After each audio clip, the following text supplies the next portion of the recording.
the boys behind the scene just put up a still picture of Double D's tattoo. And what I don't want to do is turn a segment where we put Double D on the pedestal he deserves to be on, and we take this moment and we make it about Mario. I don't want to do that. So can we get that still picture of the tattoo? Can we get that picture and throw that up on the screen so people can see that thing in all its glory, ladies and gentlemen? Look at the precision, look at the color, look at the commitment to Hall of Fame caliber broadcasting that Double D has gone through. You got the Cody Decker signature up on the right, the Rob Brown signature on the left. In about another 22 days when we get to the trade deadline, but we'll be talking about the Dodgers. Today, we talk about the Halos. The LA Angels find out Mike Trout has a wrist injury. Looks like he is going to be out anywhere from 4 to 8 weeks. It's a question mark on exactly when, and there's a big difference in baseball between 4 weeks versus 8 weeks. I floated a theory on my show. Last week, you and I agreed that Shohei Ohtani would not be a trade deadline move for the fact that he's too valuable to the Angels. And I'm not talking about the wins he brings by being the best baseball player on planet Earth. I'm talking about the amount of money that Shohei Ohtani is currently making for the LA Angels. Hell, maybe the only reason to watch that team play baseball right now. With the loss of Mike Trout, now I think Shohei's got to move. And here's my justification behind it. The Angels were struggling to win games with Mike Trout and Shohei Ohtani. Now they only have Shohei Ohtani, at least for 4 to 8 weeks. The only way you were going to even have a prayer, and it was a prayer at the very best, to keep Shohei Ohtani was going to be to win a bunch of baseball games, get yourself into the playoffs, win a series, prove to Shohei Ohtani that the Angels have taken a step forward. This is going to drop them, I think, further behind in this division. So you have to make a decision if you are the Angels. What is more valuable to you? The image that you have right now is Shohei Ohtani for one more half of one season and the money he brings in during that period of time, or the replacement value you're going to get for Shohei Ohtani. You're going to get a starter or two and half of somebody's best prospects in return for Shohei Ohtani.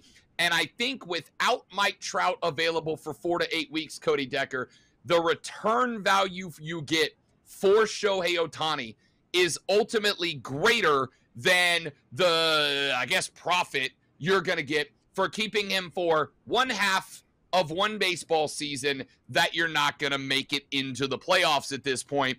I think at this point, if you're the Angels, Mike Trout's injury forces you to move Shohei Ohtani. On the injured list right now for a team, Cody Decker, that was expected to be a front runner for the National League. They are now second in their own division. They have lost ground on the Atlanta Braves, and now they have not one, not two, but 3 rookies that have had to step up and take starting roles in the rotation. We thought, both of us, the Dodgers are likely going to not just be buyers at the trade deadline, but as they usually are, maybe the front runner of all the buyers, the most spend-worthy of all the buyers out there. And I don't think they have a choice anymore, but they're going to have to focus on getting a couple of starting arms if they want to not just try to keep up with Arizona in that division, not just try to keep the Giants in the rearview mirror, who had a pretty good run going there for a minute, but not give away any hope of an NLCS home field advantage should they make it that far. The Dodgers at the trade deadline, Cody, I think have to be focusing on arms at this point. They do. In fact, that's all they got to be focused on because their offense is still carrying just fine. We mentioned Max Muncy earlier in the show. Max Muncy has missed a significant amount of time this season. He's got over 20 home runs. Mookie Betts having another Mookie Betts season. Freddie Freeman doing Freddie Freeman things. Oh, and by the way, JD Martinez has made himself into an all-star again, JD Martinez. So, watch out for the Dodgers offensively. But, yeah, their pitching leaves a lot to be desired. And there is one slight issue with the concept of picking up at the trade deadline of Shohei Ohtani. When I say a slight issue, it's a good problem to have if you're the Los Angeles Dodgers. The question is, what do you do with a JD Martinez? Because JD Martinez is putting up DH-wise, all-star numbers. well, quite frankly, you're going to have to get that guy to put an outfielder's mitt on and have him hide him out in left field, hide him out in right field. It's what's going to happen if they were lucky enough to get their hands on a Shohei Ohtani. Now, that being said, whether or not they're able to get their hands on Shohei during the trade deadline means they're going to have to give up an outrageous amount for him. Not to mention, like we already said, there's a chance, despite the Angels going the exact opposite direction with all their injuries, that they don't even move Shohei Ohtani at the break, which means the Dodgers are going to have to get him during the offseason. So where does that leave the Dodgers? There's a lot of arms out there that they can absolutely go after. We've mentioned that the Dodgers have one of the worst bullpens in Major League Baseball.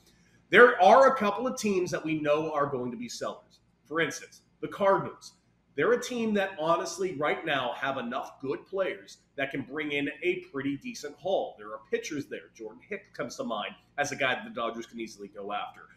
Jack Flaherty, who is from Los Angeles, could absolutely be a guy they go after. In fact, I wouldn't be surprised if the Dodgers go after 2 arms, specifically 2 starting arms, both of which born and raised in Los Angeles, went to high school together in Los Angeles, and that would be Jack Flaherty of the Cardinals and Lucas Giolito of the Chicago White Sox. If I was the Dodgers, I'd be going after both of these guys and honestly probably linking them into a potential extension because they could probably get both those guys at a relative discount right now. Nope. What? Why? Right. Okay, Why just make sure. Like, just can someone tell me, listen, Kevin Gausman, great pitcher. Right now, he's currently losing 2-0 to the Detroit Tigers. The guy has got a 3.17 ERA. Garrett Cole right now is currently 8-2, about to be 9-2. He's got 119 strikeouts. He's got an ERA of 2.8. He's been carrying this Yankees team. If it weren't for Garrett Cole, the Yankees would be looking to be sellers at the deadline. But because of Garrett Cole going out and having dominant performances, they aren't. They're a playoff team. In what planet is Kevin Gausman having a better year? I agree. He's having a great year. The guy is striking out everyone. He's got nearly 150 at this point. He's going to finish this year with probably near 300 strikeouts. But so is Garrett Cole. And Cole's giving up less runs. He's pitching the same amount. I'm sorry, Garrett Cole has more innings than Kevin Gausman, and he's got a lower ERA. So I just don't know what we're talking about here. Garrett Cole's your AL MVP, AL Cy Young. All right, quick one. The last one. Chips and guac or chips and queso. Or actually makes sense. Dude, come on. Makes sense is an understatement. Absolutely makes sense. Chips and guac is elite. Elite. Untouchable. Anyone that says queso is a serial axe murderer.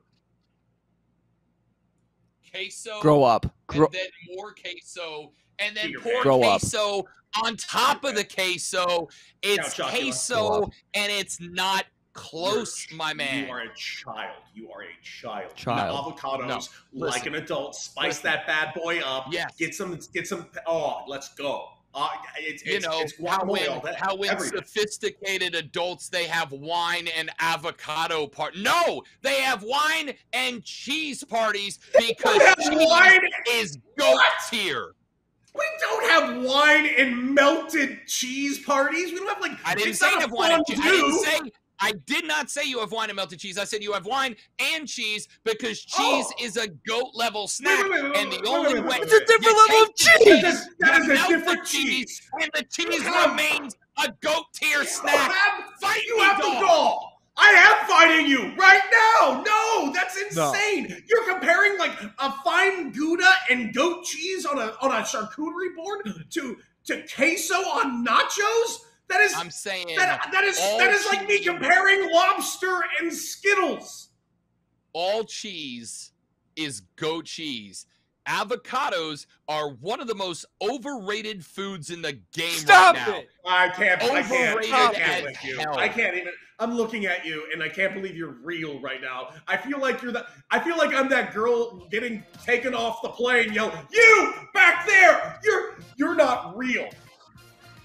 Avocados We're gonna take a break. Are overrated. When we come back, we are going to explain why Rob Brown has never been more wrong in his life.